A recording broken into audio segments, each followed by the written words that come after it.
La saison 1 de Wednesday présente Wednesday Addams, une lycéenne gothique et morbidement curieuse, dotée de pouvoirs psychiques. Lorsque son petit frère, Pugsley, est pris pour cible par une bande de brutes, Wednesday met en œuvre sa vengeance et tente de tous les éliminer avec une meute de piranhas. Wednesday est alors renvoyée de l'école et contrainte d'intégrer la Nevermore Academy, dans la petite ville de Jericho, où ses parents, Gomez et Morticia, se sont rencontrés et sont tombés amoureux des décennies plus tôt. Nevermore est une école pour parias magiques, où la famille Addams espère que Wednesday retrouvera enfin son appartenance. Et pour s'assurer qu'elle reste à l'écart des ennuis, ses parents envoient la main des incarnés, connus sous le nom de Choses, pour veiller sur elle. À Nevermore, Wednesday rencontre la directrice de l'école, Larissa Weaves, qui s'inquiète de ses capacités psychiques et commence à la surveiller secrètement. La nouvelle colocataire de Wednesday est la loup-garou Enid Sinclair, dont la personnalité pétillante contraste d'abord avec le ton plus austère de Wednesday. Mais elles finissent par devenir meilleures amies. Wednesday se retrouve rapidement en désaccord avec la fille populaire Bianca, dont l'ex-petit ami Xavier est un vieil ami de Wednesday. Mercredi tisse également des liens avec Mademoiselle Thornhill, professeure de botanique et seul humain du personnel de Nevermore. À Nevermore, Mercredi est également contrainte de suivre des séances de thérapie avec le docteur Valerie Kinbott.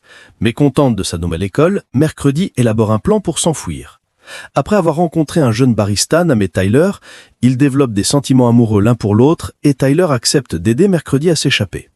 Malheureusement, le père de Tyler, le shérif Galpin, met en garde son fils contre Mercredi. Persuadé que son père Gomez a commis un meurtre à Nevermore alors qu'il fréquentait l'école des décennies auparavant. Avant que Mercredi ne puisse s'enfuir, elle a une vision de la mort de son camarade Rowan et tente de le sauver. Étrangement, Rowan tente de tuer Mercredi, agissant conformément à une prophétie que sa mère avait imaginée des décennies plus tôt et qui prédisait que Mercredi s'engagerait dans une bataille qui détruirait toute l'école. Mais avant qu'il ne puisse réussir à tuer Mercredi, il est attaqué et tué par un monstre mystérieux. Mercredi prévient le shérif Galpin qu'un monstre a tué Rowan, mais bien qu'il s'agisse d'un exemple parmi tant d'autres d'attaques de monstres présumées récentes, Galpin refuse de prendre les affirmations de Mercredi au sérieux. Devant l'inaction de la police, le monstre frappe à nouveau, blessant cette fois grièvement Eugène, l'ami bienveillant de Mercredi. Ce dernier est transporté d'urgence à l'hôpital dans l'espoir de lui sauver la vie. Mercredi commence alors à investiguer seule sur la mort de Rowan. Elle découvre alors que la prophétie provient de la société secrète des Nightshades, créée par des parias pour lutter contre les préjugés et obtenir l'égalité avec les humains.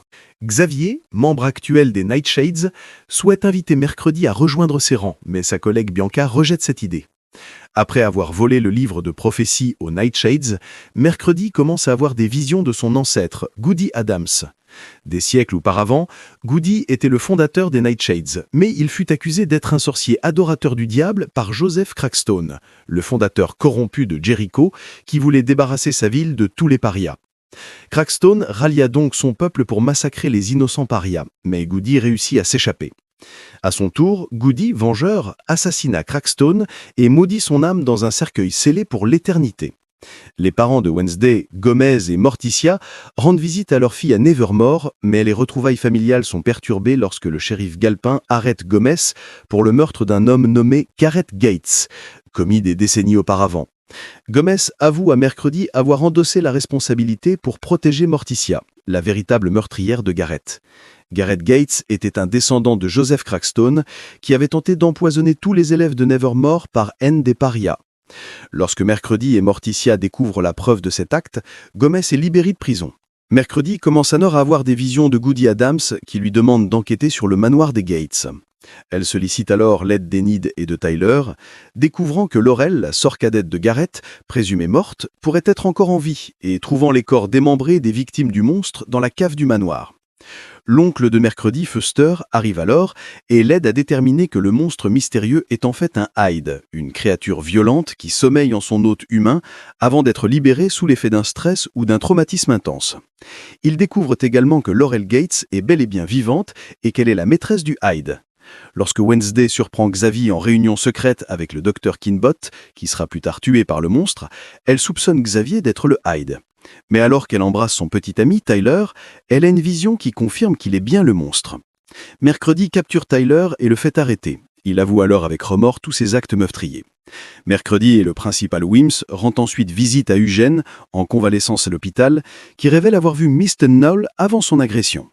Mercredi et Wims confrontent Thornhill, découvrant qu'elle est en réalité Laurel Gates et soumettent Tyler à un lavage de cerveau pour qu'il obéisse à ses ordres et fasse avancer son plan d'extermination de tous les parias. Laurel tue ensuite Wims et blesse mortellement Mercredi, utilisant son sang pour ressusciter son ancêtre Joseph Crackstone. Mercredi est laissé pour mort tandis que Crackstone, Laurel et Tyler, endoctrinés, se précipitent vers Nevermore pour massacrer ses élèves. Mercredi, mourante, reçoit alors la visite de l'esprit de Goody qui guérit son descendant, acte ultime, avant de rejoindre l'au-delà. Alors que la saison touche à sa fin, la bataille prophétisée fait rage à Nevermore.